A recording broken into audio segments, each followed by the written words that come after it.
welcome back everybody. New tool for the shop. It's a plastic welding gun. This one's pretty much designed for taking these types of little, they call them welding nails. And the legs of these nails inserts into the end of the gun. And then once you pull the trigger, it starts to heat up.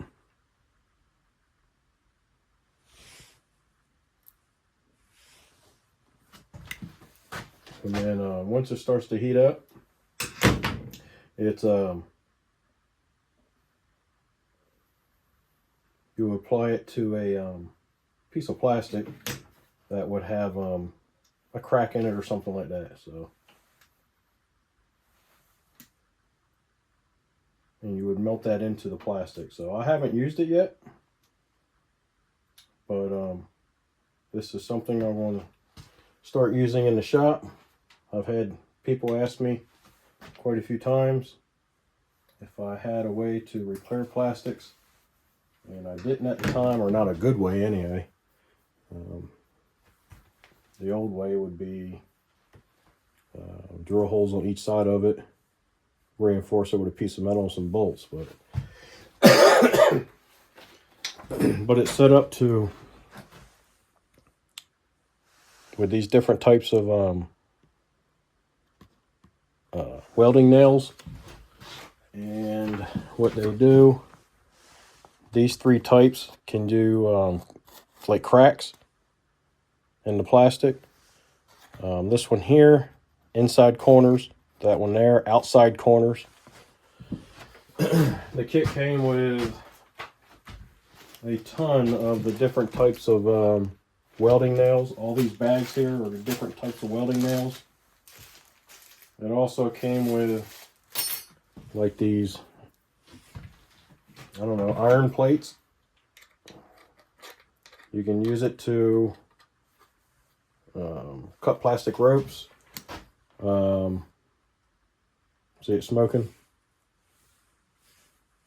Now this part here is cold, but that part there is pretty hot. And see it turning colors? Starting to heat up, turn red. But you could cut rope with that. It's also made for these little welding rods, plastic rods. I got two different types they give you. And you would use them to fill in large cracks or holes in the plastic. They also give you, if the holes are large enough, they give you this wire mesh as a reinforcement for those larger holes and larger cracks. So that's kind of cool. So next time I come up with something that needs some sort of plastic repair, I'm going to use this tool here and see if we can't get it fixed. I'll do a little video on that, on how to use it, and basically see how well it works. All right, guys, have a good one. Hopefully,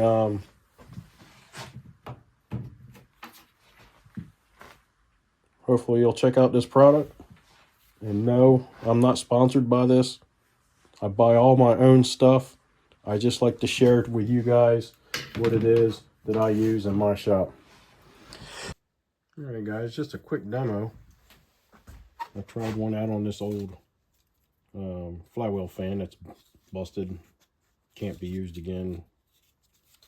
So basically you set one of those into the end, like so. Doesn't sit in there very well, but it doesn't need to. And then you place it where you need it.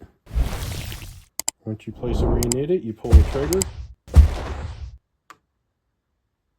and it starts to melt in a little bit, and then give it a twist. Now, directions basically say just let it melt in without twisting. Some of the videos I was watching months back when I was looking at one of these, a lot of people showing how to use it and how they use it. Quite a few people said, you know, once it melts in a little bit, give it a little twist, and that will lock it basically up under their pattern. So if I were to heat that back up again and pull it out, it would come out in a different location. So then you would take now you got your little stem stuck up there, right there. Take your pliers, or grinder, whatever it is you have, and you cut them off. Even if you use your pliers to cut it off, you still want to go back and with a grinder and knock the rest of it off because it's still stuck up a little bit. And that's basically how you would use the welding nails to seal up a crack. All right. Then we have the little heating iron here, basically. Slide that on. We'll take one of these little small rods here. And you would, I'm sure you want to have a clean area.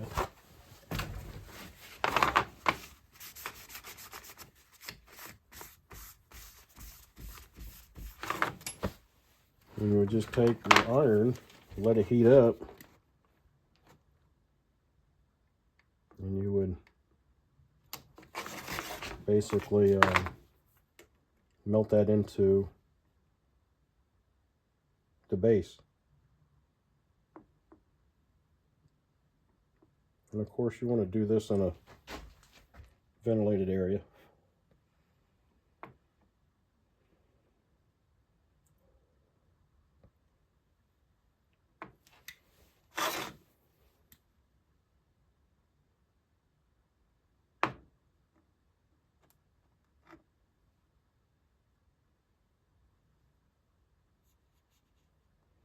Maybe it's a good idea to melt the base a little bit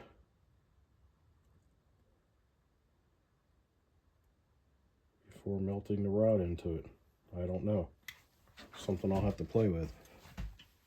But so far, I have closed up that gap pretty good.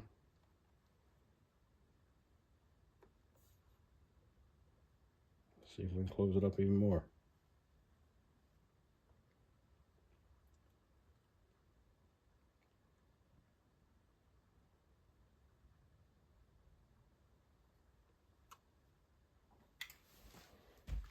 Yep.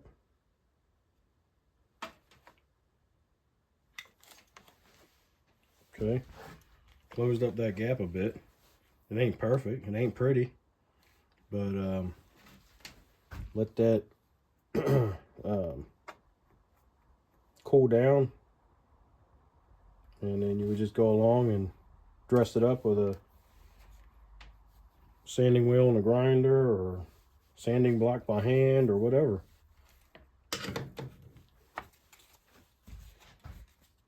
So that was a chunk missing like that, and I've kind of filled it in some.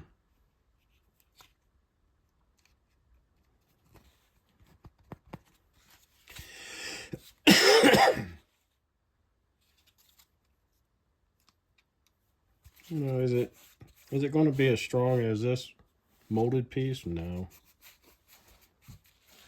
Could it do a repair for something that you can't get no more? Absolutely.